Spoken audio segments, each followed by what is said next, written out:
In the empty places, I found companionship in the tapes I recorded before leaving home. The elder told me the story of her life. I listened back to it, ready to note down anything that seemed important.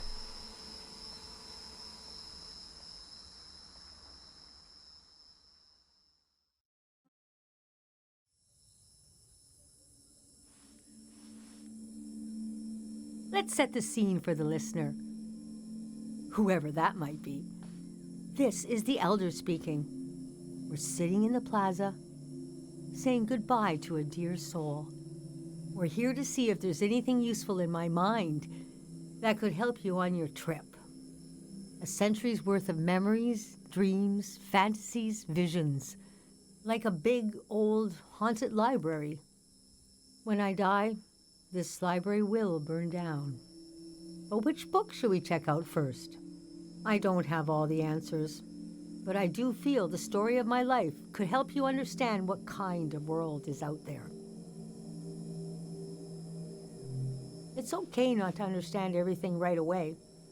The moment may pass before you've gotten a firm hold on it. But as long as you're there to witness it, to take it down in your journal, you and others to come will someday take the time to make sense of it all. I heard, somebody told me, you want to capture what it's like to be alive during this season? For the future? And you want to understand why and how the season is going to end. The season of my youth is long gone, but I can tell you what that season was like and what I know about how it ended.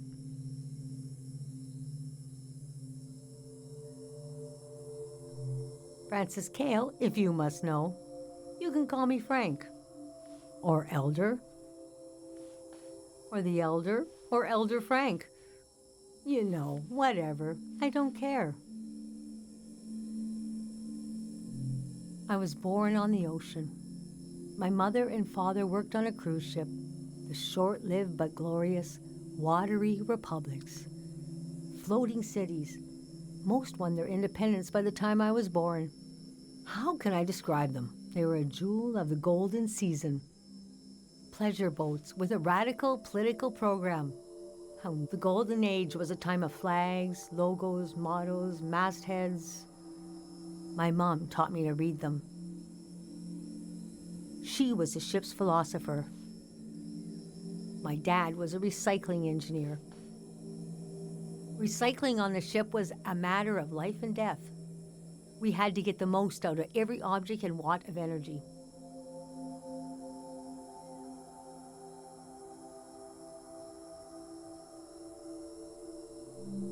My grandparents played with the past. They changed it like we change our wardrobe. So it was a different answer every time. But they often said we were exiles of some kind. Exiled royalty from a secret lineage. Blood that glows in the dark. Or we're exiled from the mouth of some great leviathan. When they were older, they just said, we're from here. We're from right now.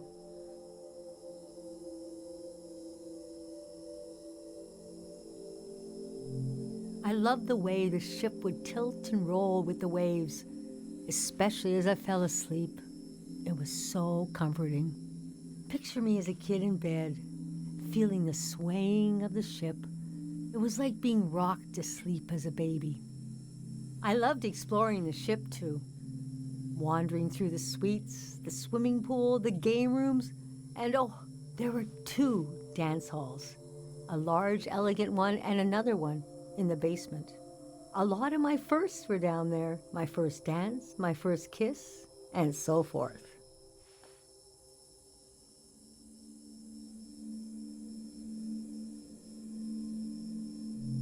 Our ship was taken over in the early days of the war. That was the end of the watery republics. I heard the dance hall in the basement became a weapons cache. Took me half my life to say goodbye to the world I knew in my youth. Imagine me and my parents and everyone I knew being escorted off the ship by a company of soldiers. And I'm thinking, I hope they don't make a mess of my room. I was embarrassed by the younger kids who were crying their eyes out, but they knew, I guess.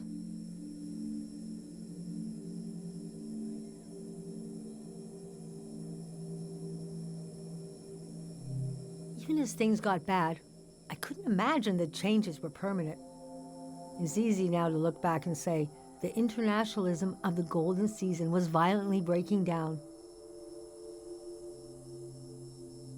You can be naive about all kinds of things, but not war.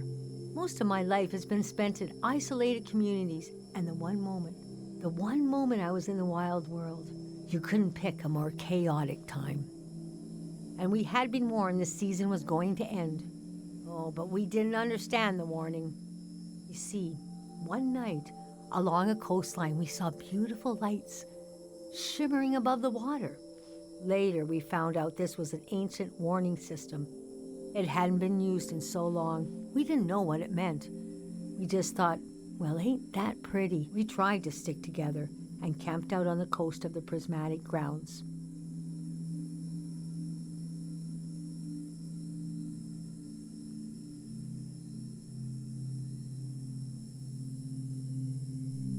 A kingdom of art and science.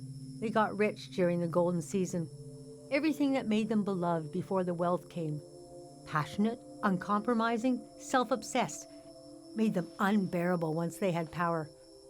Artists make terrible kings. Are you sure you want me to keep going? The story gets darker from here on. Okay, so conditions in the camp were getting worse. My mom got lost in thought for long periods of time. She'd be completely still for hours, days even.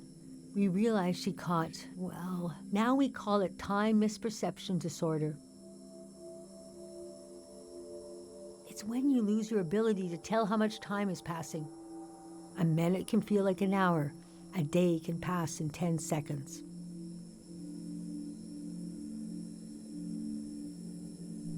We don't know exactly.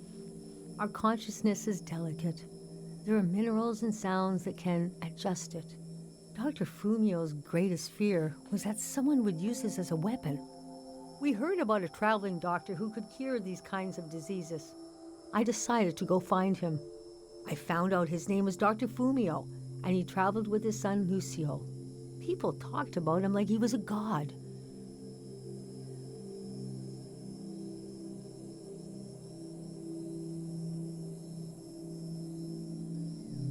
I described my mom's condition to Dr. Fumio. He said there was no cure yet, but there was a village high in the mountains. He thought it was high enough he'd have a better chance at treatment. Lower places are more dangerous. Valleys are the worst. He invited me to join them in going to the village, but I wanted to go back and get my parents and bring them with me.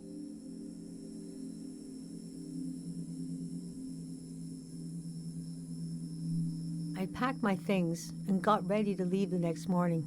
That night, my mom came to me in a dream. She was standing in a field of flowers. I'd grown since I last saw her. We were the same height. She pressed a finger hard into my palm. She taught me well. I knew the meaning of the gesture. I knew no matter what I did, I'd never see my parents again. In the morning, I told Dr. Fumio I would follow him to Karo village. The next few weeks were very physically tiring, hiking, climbing. And when we found the village, building, planting, cleaning, Fumio brought sick people from all over the world, and they got better. The treatments worked. Everyone was healing. So why couldn't I? One day, we got word the war was over. We never found out how it ended. It was like peace just swept over the earth in a split second. There was a party in the plaza to celebrate the end of the war, but I couldn't bring myself to go. Yes, it was over, but it had taken my home, my family. That night, as I was falling asleep, I felt the bed tilt and sway gently, as if it was being tossed on the waves of the ocean, as if I was back in my bedroom on the ship. As if I was back in my mother's arms, being rocked gently to sleep. I knew I was finally home, and nothing could hurt me.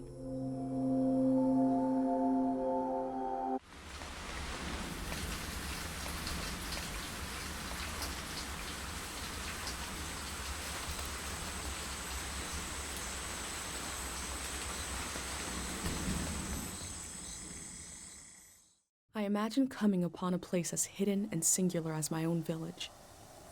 Eventually, I found myself circling a valley, looking for a way in. Oke, kita di Tieng Volley. Sebelumnya kita udah wawancara sama Elder Frank, di mana dia nyeritain tentang kehidupannya dia, waktu masa kecil, orang tuanya juga, terus ya memang perpisahan juga sama si cewek ini gitu. Dan dia juga nyeritain kalau emang dia punya ibu yang lupa sama waktu. Jadi katakanlah dia taunya setahun padahal baru sehari gitu. Nah dari situ dia minta tolong ke Dokter Fumio, yang pada akhirnya dia mengikuti Dokter Fumio sama anaknya ke sebuah desa yang nama Karo Village. Nah di situ semuanya orang-orang pada sembuh gitu.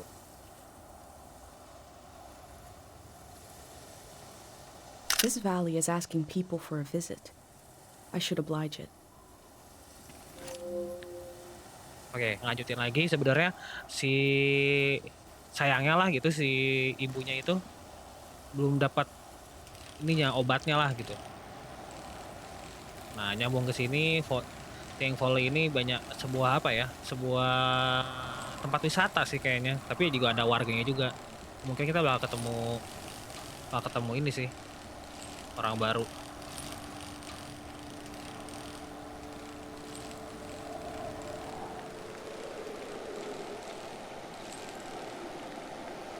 Oke, apa ini?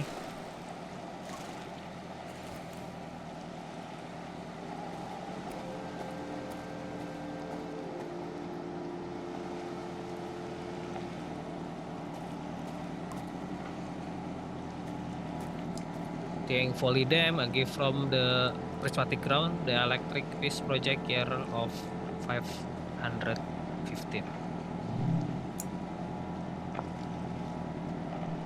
We never used this kind of technology in my village. Nobody trusted it. Kita foto dulu.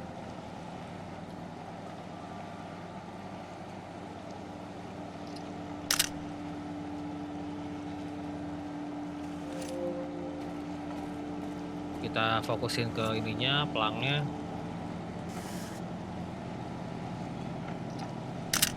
Oke, nice. Oh, itu nggak ada ya? Oh, nggak ada penjelasannya ya. Ya udahlah, hapus aja.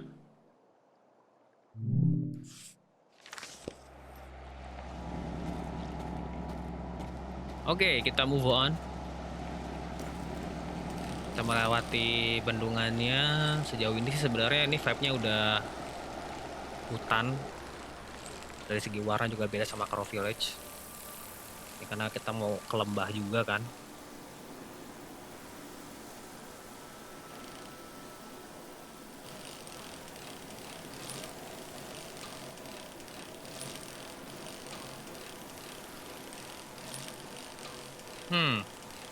Ada gerbang.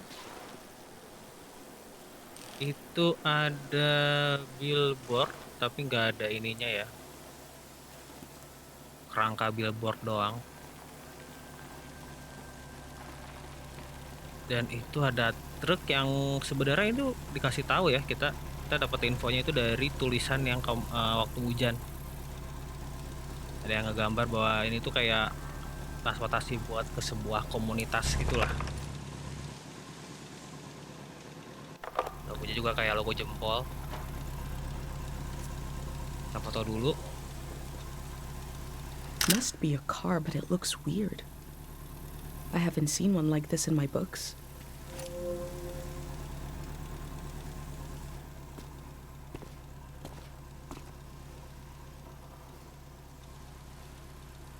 Hello. Oh, the valley. One second.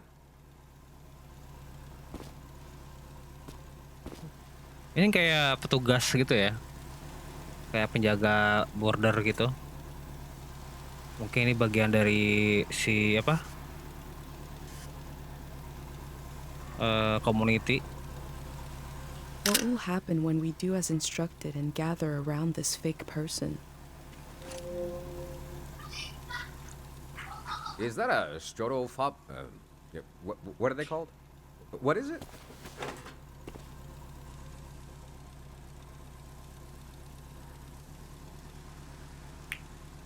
My recorder. I love old gear like that. It's getting more and more rare. I had a camera, but it broke. Not that interesting of a story, I guess. What are you doing here?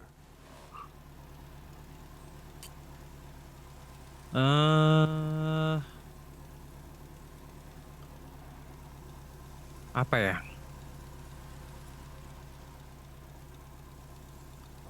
Kayaknya kita milih ini deh. It is some moment we got going here. But I don't want to talk your ear off. What kind of stuff are you recording?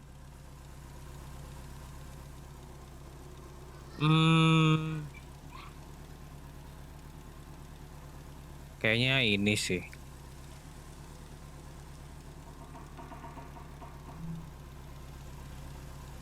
That's the way to do it if you ask me. If anyone asked me, the valley would be a good place to use those tools. Too bad it's closed down. Let me finish up here, huh?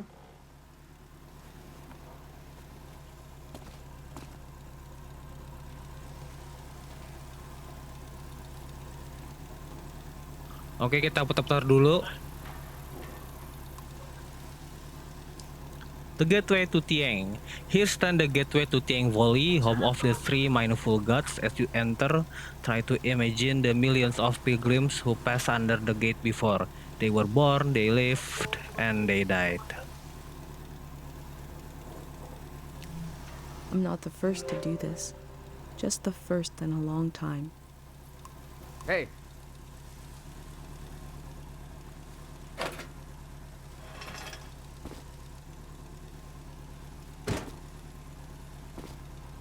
This was like a second home for a while. That was fun earlier when you showed up. And I was carrying the cardboard man. You were like, who are these guys? I've been pretty bored here. You know, the valley's going to be flooded soon. That's why nobody can go in there. The dam is falling apart. A couple of days from now. Day 0, we call it. Who is we? Greyhounds. Oh, We're a community organization. We do all kinds of fun stuff. Health clinics, mine sweeping, daycare, evacuations, weddings. We're new. okay. Grey hands.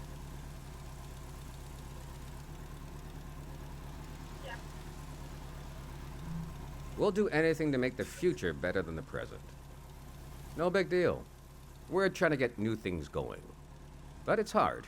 The past really has a tight grip on people. Doesn't feel like a fair fight. So we're trying to, well, anyway.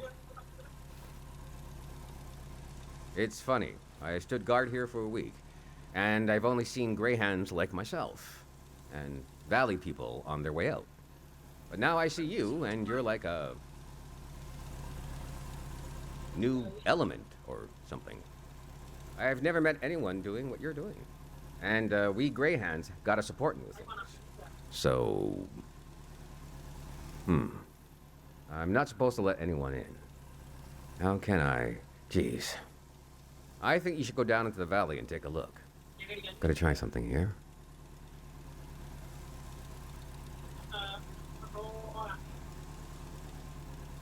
Dang it. I was trying to wink. Well, you get the idea. Go on and put that old gear to use. You can take my map of the valley too. Okay. I don't need it anymore.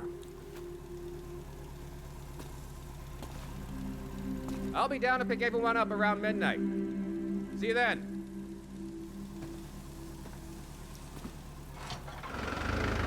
Oke, dia cabut. Kita udah dapat izin dari si petugasnya, dari si Greyhands ya. I met a greyhound. Oh, oke. He let me into the valley. Oke. I think he wanted me to record what the greyhounds were up to. Ya, kita And he gave me jadi a map. investigasi gitulah. Wow. Nah ini lumayan banyak nih aktivitasnya nih kita. Kita harus muter-muter juga ini sekitar Tieng Valley. Ini bakal jadi lokasi yang lumayan banyak aktivitas. The assembly point seemed like a good place to start. Oke.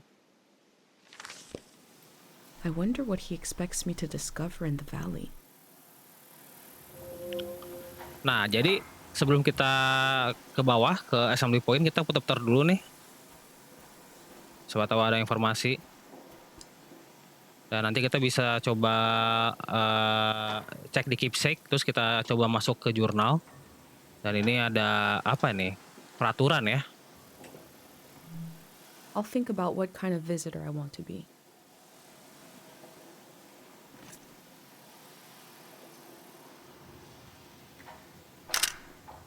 Oke, kita foto dulu. Ini apa? Kita ambil It seems aja. like I'll have to wait for night to enter the shrine. Itu udah. Nah, ini batu kayaknya bisa difoto nih. This looks ancient. Nah, It must have been hard to carve a pattern like that into a rock. terus ini sih. Iya, ini.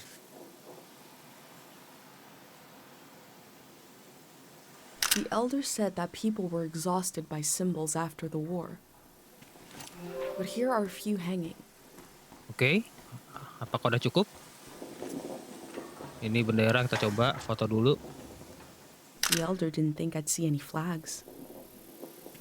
This could be a sign that the season is changing. Oke. A skeletal version of the kind of billboard I saw earlier. Oke, ternyata ada ya. Ada informasinya tuh di billboard itu, kerangka billboard. Kita foto dulu ini gerbangnya. Ya, walaupun nggak ada informasi, cuman kita save dulu aja. Nah, sekarang kita langsung pilih-pilih. Itu boleh. Ini yang penting kita make sure si apa jurnalnya penuh aja ya dari si keepsake-nya. Sisanya nanti kalau emang kalau mau ngedesain ulang atau layouting ulang, nanti mungkin kita bakal ada episode khusus lah.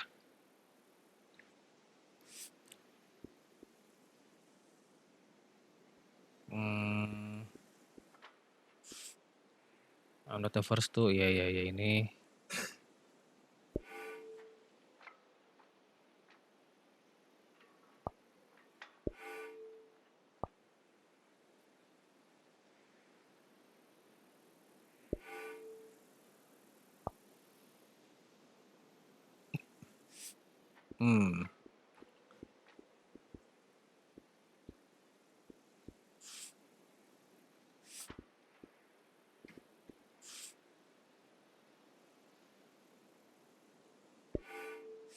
Mobil masukin, bendera.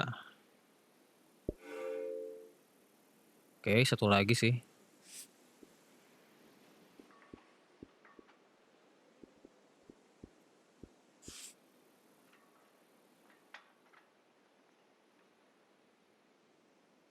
Kita adjust. Ya ini sih udah.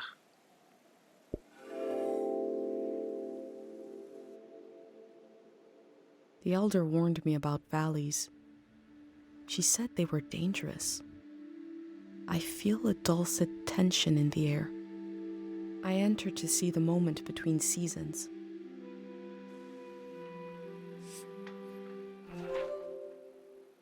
Oke, ini ada stiker-stikernya udah di-unlock.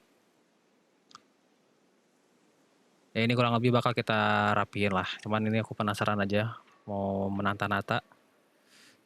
Nantilah.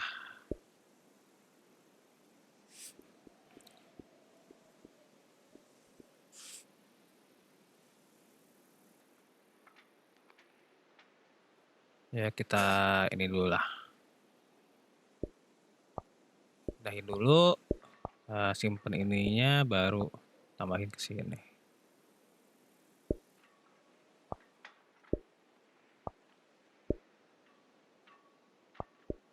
Oke. Stikernya tambah lagi. Stamp sih, bukan stiker ya.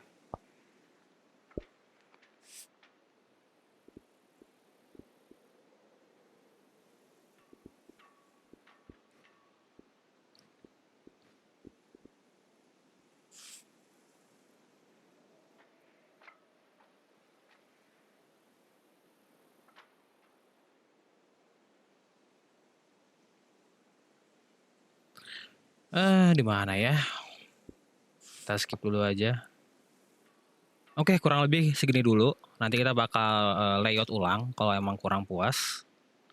Sekarang kita mau ke Tieng Volley. Wait. Kayaknya ini kita bisa foto dulu. Gak ada apa ya, informasi dari si ceweknya. Oke, sekarang kita cabut.